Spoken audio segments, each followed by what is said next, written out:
India, பாகிஸ்தான விட Iran மற்றும் அமெரிக்காக்கான போர் தான் இப்போ ரொம்ப பெருசா போயிட்டுருக்கு. நம்ம நாட்டோட போர் கூட அவ்வளோ பெருசா வைரல் ஆச்சான்னு தெரியல. ஆனா இந்த நாட்டோட போர் பார்த்தீங்க அப்படின்னா, ரொம்ப பெரிய அளவுல போயிட்டுருக்கு. ஏன் அப்படின்னா, இது போர் நடக்கும் அப்படின்னு அதிகாரப்பூர்வமா வெளியில வந்தா பரவால்ல. ஆனா போர் நடக்கிறதுக்கான எல்லா அறிகுறியும் இருக்கு. நடக்குமா? நடக்காதா? அப்படின்னு சொல்லிட்டு ஈரான் மத்தியில இருக்கோ இல்லையோ, மத்த நாடுகள்ல இது ரொம்ப கேள்விக்குறியாவே இருக்கு. இத பத்தி தான் இந்த வீடியோல பார்க்க போறோம். வாங்க பார்க்கலாம்.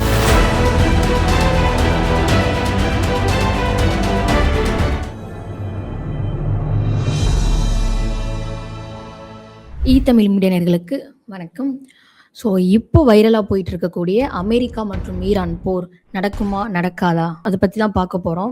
அமெரிக்காவும் ஈரானும் ஏன் போர் தொடுக்குறாங்க அப்படிங்கிறது தெரியும். ஏன் அப்படின்னு பார்த்தீங்க அப்படின்னா, அமெரிக்கா ஈரானும் பேச்சுவார்த்தைக்கு ஜெனிவாயில் அப்படிங்கிற இடத்துல பேச்சுவார்த்தைக்கு போயிருந்தாங்க. அங்க பார்த்தீங்க அப்படின்னா, அமெரிக்க அதிபர் ட்ரம்ப் வந்து ஒரு சில நிபந்தனைகள் கொடுத்திருந்தாங்க ஈரானுக்கு. அது என்னன்னு பார்த்தீங்க அப்படின்னா, ஏவுகணை மற்றும் மின்சக்தி இதை தயாரிக்கிறத நீங்க ஸ்டாப் பண்ணணும் அப்படிங்கிற மாதிரி ட்ரம்ப் சைட்ல இருந்து சொல்லப்படுது. அதுக்கு அந்த நாட்டு அதிபர் 1% கூட வாய்ப்பில்ல. அதாவது சாத்தியமற்றது நீங்க எப்படி சாத்தியமா சொல்றீங்க? அது எங்கனால முடியாது. ஒருபோதும் ஈரான் யாருக்கும் அடிபணிஞ்சோ, யாரோட சொல்லையோ கேட்காது அப்படிங்கிற மாதிரி சொல்லப்படுது. இந்த பேச்சுவார்த்தைக்கு அவர் வந்தது காரணமுமே பொருளாதார வீழ்ச்சியா இப்ப சந்திச்சுக்கிட்டு இருக்கு ஈரான். ஸோ இதன் டைம்ல பாத்தீங்க அப்படின்னா, எல்லா நாடும் நட்புறவோடு அமெரிக்கால இருக்கு. அமெரிக்காவை அவ்வளவு சீக்கிரம் யாரும் பகைச்சுக்க மாட்டாங்க. ஆனா ஈரான் கண்ட்ரி மட்டும் பகைச்சுக்குது அப்படின்னு சொல்லிட்டு நிறைய பேரை திரும்பி பார்க்க வச்சிருக்கு ஈரான். அது மட்டும் இல்லங்க. ஈரான பத்தி ஒரு சில நிபந்தனைகள் பேசுங்க அப்படின்னு சொல்லிட்டு அமெரிக்க அதிபர் ட்ரம்ப் கிட்ட ஸோ இஸ்ரேல் அதிபரான நெதன்யா அவர்களும் சொல்லியிருக்காங்க அப்படிங்கிற மாதிரி சொல்லப்படுது. ஏன் அப்படின்னு பார்த்தீங்க அப்படின்னா, இஸ்ரேல் கூடயும் ஈரான் போர் முடிஞ்சிருக்கு. இஸ்ரேல் கூடயும் ஈரான் போர் தொடுத்திருக்காங்க. கடந்த 6 மாதத்துக்கு முன்னாடி இஸ்ரேல் மேல போர் தொடுத்திருந்தாங்க. அதனால இஸ்ரேலுக்கு வந்து பெரும் பாதிப்பா தான் இருந்துச்சு. இஸ்ரேல் சொல்லியிருந்தாங்க அந்த டைம்ல எங்க நாட்டு மேல எந்த ஒரு ஏவுகணையும் வராது, எதுவுமே பண்ண முடியாது அப்படிங்கிற மாதிரி சொல்லியிருந்தாங்க. அதை தொடர்ந்து இவங்க போர் முழத்து அங்க பெரும் பாதிப்பை ஏற்படுத்தியது அவங்களுக்கு ஒரு அவமானமா தான் இருந்திருக்கு. இதை தொடர்ந்து நெதன்யா பார்த்தீங்க அப்படின்னா, ரீசன்ட் டேஸ்ல ட்ரம்ப் அவர்களை சந்திச்சு இந்த மாதிரி அவங்க போர் தொடுத்தாங்க. அது மட்டும் இல்லாம 2000 கிலோமீட்டருக்கு போகக்கூடிய ஏவுகணையும் வச்சிருக்காங்க. ஏன்னா ஆல்ரெடி போர் பண்ணியிருக்காங்க இல்லையா இஸ்ரேல். அவங்களுக்கு தெரியும் இல்லையா அவங்க கிட்ட என்ன இருக்கு. ஏன்னா ரீசன்ட் டேஸ்ல அவங்க கூட போர் புரிஞ்சது அவங்க தான். என்னென்ன இருக்கு, எவ்வளோ டிஸ்டன்ஸ்ல அந்த ஏவுகணை எல்லாம் போகும், அடிஷ்னலா என்ன வச்சிருக்காங்க அப்படிங்கிற இன்ஃபர்மேஷனும் ட்ரம்ப்புக்கு சொல்லியிருக்காங்க.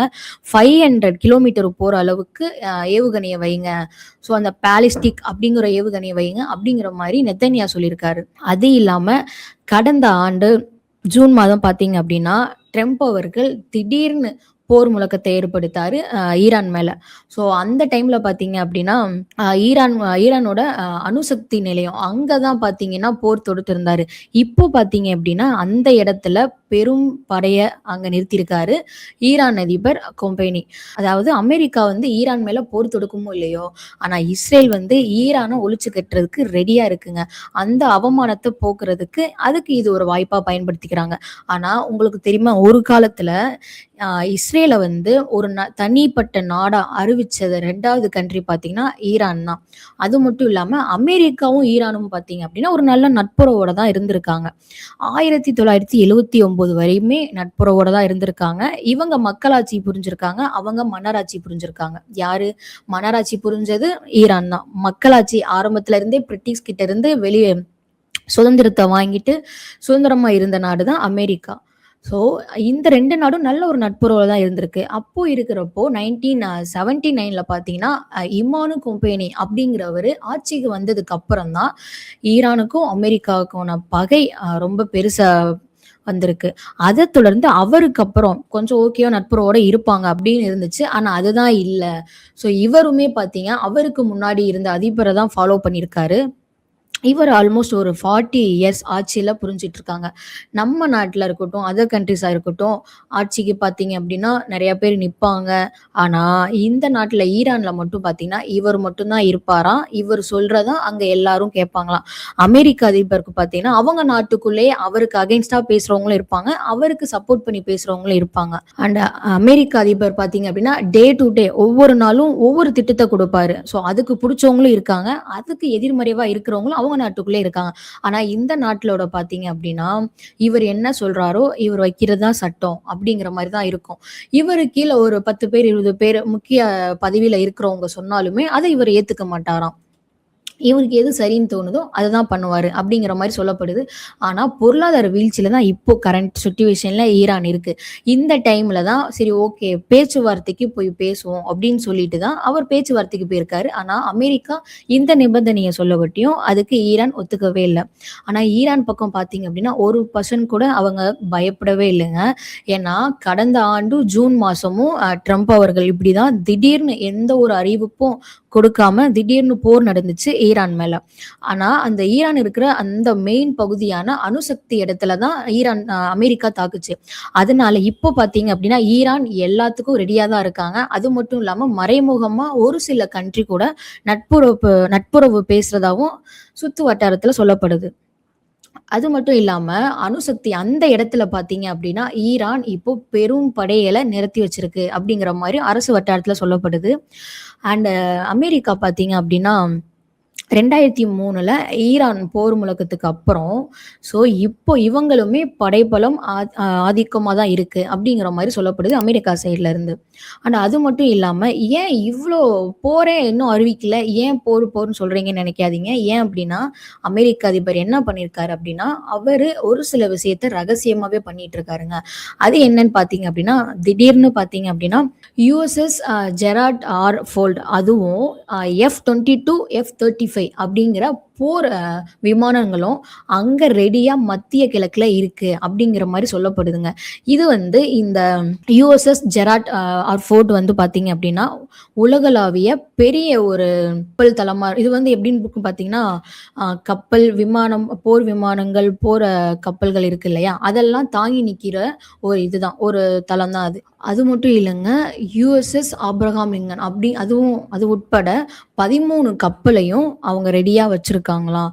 ஸோ அது மட்டும் இல்லாம பார்த்தீங்க அப்படின்னா, ஈரான் வந்து ஒரு சில கண்ட்ரி கூட இது பண்ணிட்டு இருக்காங்க. நட்புறவோட இப்போ மறைமுகமா பண்றாங்கன்னு சொல்லியிருந்தேன் இல்லையா? அதுல சீனாவும் இருக்கு. ஏன்னா, சீனா ஒரு சில ஏவுகணைய ஆ ஈரானுக்கு குடுக்கிறதா சொல்லப்படுது. ஆனா, சீனா வந்து பார்த்தீங்க அப்படின்னா, ஒரு பெரிய அமெரிக்காக்கு ஈக்குவலான ஒரு கண்ட்ரி தான். அமெரிக்காவ எதிர்த்து போராடணும் அப்படின்னா, சீனானாலேயும் முடியும். அந்த சைனா பார்த்தீங்க அப்படின்னா, ஒரு சில ஏவுகணைய அவங்களுக்கு குடுத்துருக்காங்க. இதற்கிடையில இவங்க நட்புறவு வந்து அமெரிக்கா சைடும் இருக்கு. இவங்க யாருக்கு சப்போர்ட் பண்ண போறாங்க அப்படிங்கிறதும் தெரியல. அது இல்லாம ஓமன் கடல், வடக்கு இந்திய பெருங்கடல். இங்க வந்து பார்த்தீங்க அப்படின்னா, ரஷ்யாவும், ஈரானும் கூட்டு பயிற்சி மேற்கொண்டுட்டு இருக்காங்க. அப்போ ரஷ்யாவும் ஈரானுக்கு சப்போர்ட் பண்ணுதா? அப்படிங்கிறது கேட்டா இல்ல. அவர் பார்த்தீங்க அப்படின்னா ரஷ்யா வந்து நட்புறவு வந்து ஈரான் கூடயும் இருக்கு. அண்ட் அமெரிக்கா கூடயும் இருக்கு. ஸோ ஒரு சில கண்ட்ரீஸ் 2க்குமே நட்புறவாக இருக்காங்க. இது வந்து இப்போ இந்த டைம்ல பார்த்தீங்க அப்படின்னா, அமெரிக்கா வந்து அவர் மேல ஈரான் மேல போர் தொடுத்துச்சு அப்படின்னா, அவங்களுக்கு ஈரானுக்கு எவ்வளோ பாதகமோ இல்லையோ, ஆனா சுத்தி இருக்கிற நட்புறவான கண்ட்ரீஸ்க்கு ரொம்ப பாதகமா தான் இருக்கும். அது மட்டும் இல்லாங்க, ஈரான்ல பார்த்தீங்க அப்படின்னா, ஸ்ட்ரெய்ட் ஆஃப் மோர்சூஸ் அப்படிங்கிற இடத்துல இருந்து தான் சர்வதேச அளவுல கச்சா எண்ணெய் போக்குவரத்து நடந்துட்டு இருக்கு. அது நம்ம இந்தியாவுக்குமே வருது. அது இல்லாம நெறைய சைனா, ரஷ்யா நெறைய கண்ட்ரீஸ்க்கு பார்த்தீங்க அப்படின்னா, அங்க இருந்து தான் சப்ளை ஆயிட்டு இருக்கு. இப்போ போர் தொடுத்தாங்க அப்படின்னா, ஒருவேளை ஈரான் தோத்துருச்சு அப்படின்னா, அத ஸ்டாப் பண்றதுக்கும் வாய்ப்பு இருக்கு. இல்ல அப்படின்னா, அதோட விலைய அதிகப்படுத்துறதுக்கும் வாய்ப்பு இருக்கு. இந்த போர்னால அவங்களுக்கு எவ்வளோ இதுவோ தெரியல. நம்ம சாதாரண மக்களுக்கு இது ரொம்ப பாதகமா தான் இருக்கும். ஏன்னா பெட்ரோலா இருக்கட்டும், எண்ணெய் எரிவாயா இருக்கட்டும், அதுல வந்து விலைவாசிய உயர்த்துறதுக்கு வாய்ப்பு இருக்கு. ஒருவேளை உயர்த்திட்டாங்க அப்படின்னா, சாதாரண மக்கள்ல இருந்து பல கண்ட்ரில இருந்து எல்லாருமே பாதிக்கப்படுவாங்க. ஸோ ஈரானுக்கும் அமெரிக்காவுக்கும் போர் நிலவுமா? நிலவாதா? அமெரிக்க அதிபர் போன டைம் மாரியே இந்த டைமும் திடீரென போர தொடுப்பாரா? அப்படிங்கிறது கேள்விக்குறியா இருக்கு. ஆனா இருக்கிற சிட்யூவேஷன்லாம் பார்த்தீங்க அப்படின்னா, அமெரிக்க அதிபர் ரெடியா தான் இருக்காரு போருக்கு அப்படிங்கிற மாரி இருக்கு. அதே சமயம் ஈரானும் சலித்தவர்கள் கிடையாது. அவங்களும் பார்த்தீங்கன்னா, நீ போர் பண்ண ரெடியா இருக்க அப்படின்னா, அத தடுக்கிறதுக்கு நானும் ரெடியா இருக்கேன். அண்ட் அமெரிக்கா இடத்துல மத்திய கிழக்கு இடத்துல அந்த இடத்துல நான் குறி வச்சு நான் அடிப்பேன், உங்க ராணுவ படையை அழிப்பேன் அப்படிங்கிற மாதிரி ஈரான் சைடுல இருந்து சொல்லப்படுது. இது எந்த அளவுக்கு உண்மை, 2 பேருக்கும் உண்மையாவே போர் நடக்குமா அப்படிங்கிறது தெரியல. ஒரு பக்கம் போர் பண்றதுக்கு ரெடியா அமெரிக்கா இருக்கு, ஒரு பக்கம் போரை தடுக்கிறதுக்கும் அண்ட் அமெரிக்காவை முடிஞ்ச அளவு தடுக்கிறதுக்கும் ஈரானும் ரெடியா இருக்கு. இதற்கிடையில மாட்டிக்கிட்ட நட்புறவான நாடுகள் பார்த்தீங்க அப்படின்னா அவங்க தான் தலையை பிச்சுக்கிட்டு இருக்காங்கன்னு சொல்லலாம். அவங்களுக்கும் இது நஷ்டம் இருக்கு இந்த போர் நடந்துச்சு அப்படின்னா. ஸோ இந்த நடக்க போகுது அப்படிங்கிறத தொடர்ந்து பார்க்கலாம்.